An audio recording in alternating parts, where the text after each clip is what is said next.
Hello मेरे प्यारे दोस्तों, तो कैसे हो आप लोग। तो स्वागत है आप सभी का हमारे बीपी ऑनलाइन क्लासेस पे। मैंने कल क्लास 10th का चैप्टर 1 का प्रकाश का परावर्तन का मैंने एक वीडियो अपलोड किया था, ऑब्जेक्टिव वीवीआई ऑब्जेक्टिव। तो आप लोग उसको ज़रूर देखिएगा। और आज चलते हैं हम अध्याय 2 में। अध्याय 2 है हमारा मानव नेत्र। अध्याय 2 क्या है? मानव नेत्र। जैसे भारतीय भवन में ये मानव नेत्र अध्याय 3 में दिया गया है, लेकिन अगर बात करें अध्याय 2 की, तो अध्याय 2 मतलब प्रकाश का परावर्तन। प्रकाश का परावर्तन और अपवर्तन 1 और 2 कहलाता है। प्रकाश का परावर्तन और अपवर्तन 1 और 2 है, यानी कि और मानव नेत्र तीसरा में है। लेकिन यहाँ पे हम कहाँ पे पढ़ रहे हैं? अध्याय दूसरा में। तो स्टार्ट करते हैं आज का पहला क्वेश्चन। पहला क्वेश्चन है हमारा कि प्रिज्म कितने सतहों से घिरा होता है। तो प्रिज्म याद रखिएगा मेरे प्यारे दोस्तों कि प्रिज्म जो है 5 सतहों से घिरा होता है। प्रिज्म जो है 5 सतहों से घिरा होता है, ठीक है। तो अब चलते हैं हम अगली क्वेश्चन की ओर। हमारा अगला क्वेश्चन है, अगला क्वेश्चन मेरा क्या है? अगला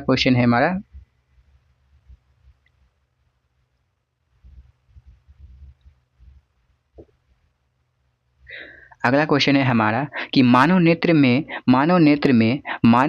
में कौन सा लेंस कार्य करता है। याद रखिएगा मेरे प्यारे दोस्तों, वीवीआई ऑब्जेक्टिव है। क्या है? वीवीआई ऑब्जेक्टिव, याद रखिएगा, ठीक है। तो मानव नेत्र में जो उत्तल लेंस कार्य करता है, क्या कार्य करता है? मानव नेत्र में उत्तल लेंस कार्य करता है, ठीक है, याद रखिएगा, ठीक है। चलते हैं हम अब अगली क्वेश्चन की ओर। अगला क्वेश्चन है हमारा कि क्वेश्चन नंबर 3 है मानव नेत्र में प्रकाश को नियंत्रित कौन करता है।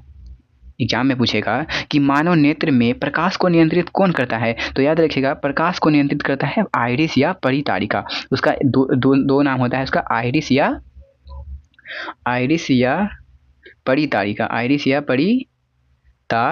ठीक है, याद रखिएगा, ठीक है, आइरिस या परितारिका। चलते हैं हम अब अगली क्वेश्चन की ओर। हमारा अगला क्वेश्चन है कि क्वेश्चन नंबर 4 क्या कहता है?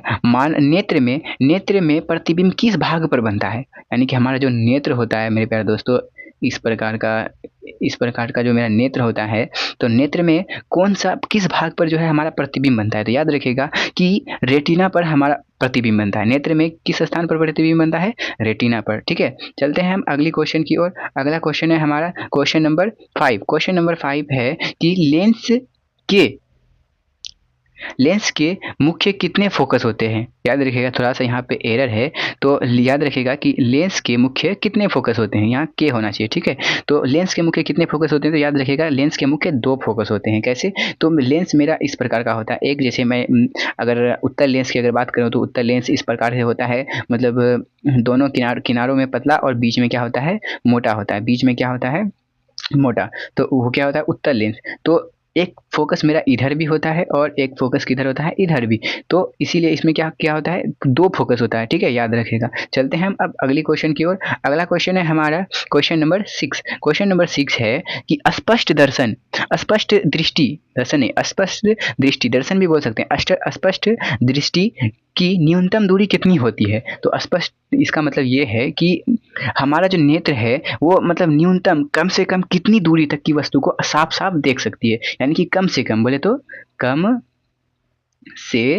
कम से कम याद रखिएगा मेरे प्यारे दोस्तों कि 25 सेंटीमीटर। कितना होना चाहिए? 25 सेंटीमीटर। ऑप्शन नंबर सी, ठीक है, याद रखिएगा, ठीक है। चलते हैं हम अब अगले क्वेश्चन की ओर। अगला क्वेश्चन है हमारा क्वेश्चन नंबर 7। क्या है? क्वेश्चन नंबर 7 है हमारा क्वेश्चन नंबर 7 कि मूल रंग कौन से है। याद रखिएगा कि मूल रंग कौन से है। तो याद रखिएगा, लाल भी है और हरा भी है और क्या है? नीला भी है। क्या होता है? तीनों होता है, लाल हरा नीला। तो इनमें से सभी हमारा क्या हो जाएगा? आंसर, ठीक है। तो चलते हैं हम अगली क्वेश्चन की ओर। अगला क्वेश्चन से जाने से पहले मैं आप लोगों से एक रिक्वेस्ट करना चाहता हूं कि अगर आप लोगों को ये क्लास अगर अच्छी लग रही है तो क्लास को लाइक और सब्सक्राइब जरूर कीजिएगा और अपने सभी दोस्तों तक शेयर जरूर कीजिएगा, ठीक है। चलते हैं हम अगले क्वेश्चन की ओर। अगला क्वेश्चन है हमारा क्वेश्चन नंबर 8 कह रहा है कि किस रंग का विचलन सबसे कम होता है। किस रंग का विचलन सबसे कम होता है? विचलन मतलब फैलाव, उसका फैलाव सबसे किसका कम होता है? तो याद रखिएगा कि लाल का जो है ना वो मतलब फैलाव कम होता है, मतलब लाल को इसीलिए याद रखिएगा, ठीक है।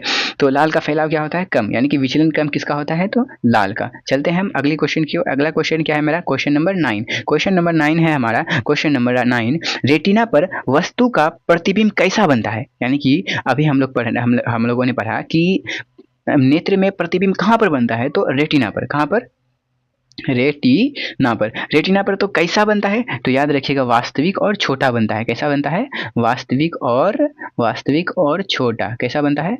वास्तविक और छोटा, ठीक है। तो वास्तविक और छोटा बनता है। कैसा बनता है? वास्तविक और छोटा, वास्तविक और छोटा। ऑप्शन नंबर ए, ठीक है। ऑप्शन नंबर ए हमारा क्या है?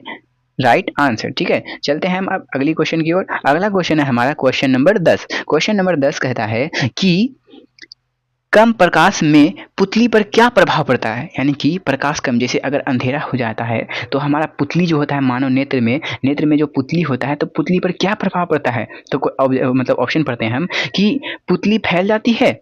सही बात है। क्या है? सही बात है। यानी कि पुतली जो है कम प्रकाश होने पर पुतली क्या होता है?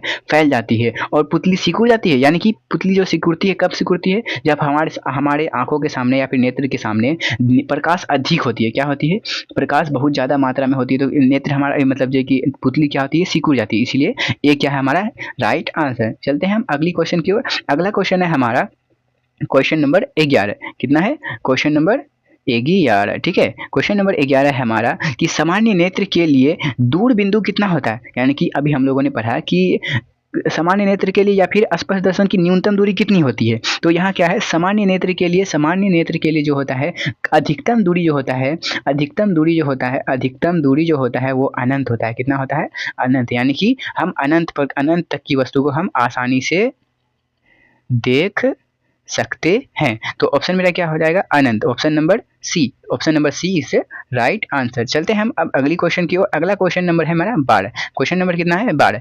किस रंग का विचलन सबसे अधिक होता है?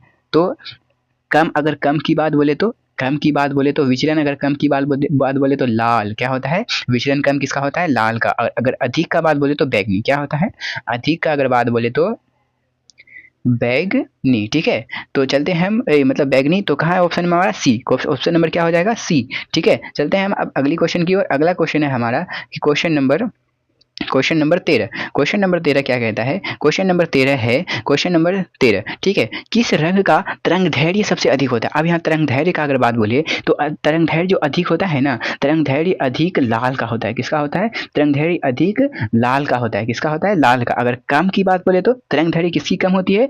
तो बैगनी की कम होती है। क्या होती है? बैगनी की तरंग धैर्य कम होती है और लाल की क्या होती है? अधिक होती है। तो ऑप्शन नंबर हमारा क्या हो जाएगा? ए इज द राइट आंसर। चलते हैं हम अब अगली क्वेश्चन की ओर। क्वेश्चन नंबर क्या है? 14। क्वेश्चन नंबर 14 है हमारा, क्वेश्चन नंबर 14, निकट दृष्टि दोष से छुटकारा पाने के लिए कौन सा लेंस का उपयोग किया जाता है? तो निकट दृष्टि दोष के उत्तर के लिए याद रखिएगा मेरे प्यारे दोस्तों कि निकट दृष्टि मतलब जो कि हमारे नेत्र में दोष होता है। क्या होता है? दोष। यानी कि निकट दृष्टि दोष के मतलब उपचार के लिए या फिर छुटकारा के लिए या फिर उस दोष से मुक्ति के लिए हम अवतल लेंस की उपयोग करते हैं। कौन सा लेंस का उपयोग करते हैं? अवतल लेंस का उपयोग करते हैं, ठीक है। याद रखिएगा मेरे प्यारे दोस्तों, ये एग्जाम में 100% आने वाला क्वेश्चन है, ठीक है। चलते हैं हम अगली क्वेश्चन की ओर। अगला क्वेश्चन नंबर हमारा क्या है? 15। क्वेश्चन नंबर 15 है, क्वेश्चन नंबर 15, दूरदृष्टि दोष से छुटकारा पाने के लिए कौन सा लेंस उपयोग में लाया जाता है? यानी कि अभी हमने पढ़ा कि अगर निकट दृष्टि दोष की बात करें तो निकट दृष्टि दोष की बात बोले तो अवतल, क्या? अवतल लेंस। और अगर दूर दृष्टि दोष की बात करें तो दूर दृष्टि दोष की अगर बात बोले तो उत्तल, क्या? उत्तल, ठीक है। याद रखिएगा, ठीक है। तो दूरदृष्टि दोष की अगर बात करें तो उत्तल लेंस। कौन सा लेंस? उत्तल lens. A is the right answer. हमारा क्या हो जाएगा? ए हमारा राइट आंसर हो जाएगा। अगली क्वेश्चन की ओर चलते हैं। अगला क्वेश्चन के जाने से पहले मैं एक बार फिर से बोलना चाहता हूँ, अगर आप लोगों को क्लास अच्छी लगे तो लाइक और सब्सक्राइब जरूर कीजिएगा और अपने दोस्तों तक शेयर जरूर कीजिएगा, ठीक है। ये हमारा नया प्लेटफॉर्म है, मैंने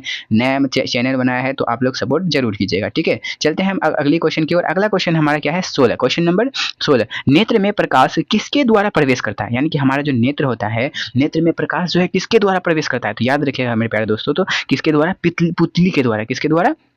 पुतली के द्वारा। नेत्र का हमारा बाहरी भाग क्या होता है? बाहरी भाग होता है पुतली, जो कि काला काला रंग का हम लोग जानते हैं कि क्या होता है? बाहरी भाग पुतली होता है। क्या होता है? पुतली। ऐसे तो मतलब पुतली से ही मतलब हमारे नेत्र में क्या होता है, प्रकाश प्रवेश करता है। ठीक है, चलते हैं हम अब अगली क्वेश्चन की ओर। अगला क्वेश्चन हमारा क्या है, क्वेश्चन नंबर 17।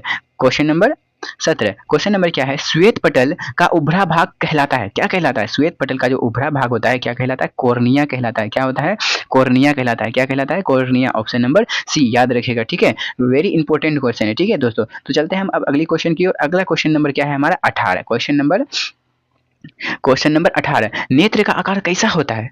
याद रखिएगा मेरे प्यारे दोस्तों कि नेत्र का आकार कैसा होता है, हम लोग ऐसा देखते हैं नेत्र का आकार, लेकिन एक्चुअल में होता ऐसा नहीं है। नेत्र पूरा गोल होता है। कैसा होता है, गोल, यानी कि नेत्र का आकार कैसा होता है, गोलाकार होता है। कैसा होता है, गोलाकार। ठीक है, तो चलते हैं हम अगली क्वेश्चन की ओर। अगला क्वेश्चन क्या है मेरा, क्वेश्चन नंबर 19। कितना है, क्वेश्चन नंबर 19। क्वेश्चन नंबर 19 है हमारा, किस लेंस को अपसारी लेंस कहते हैं।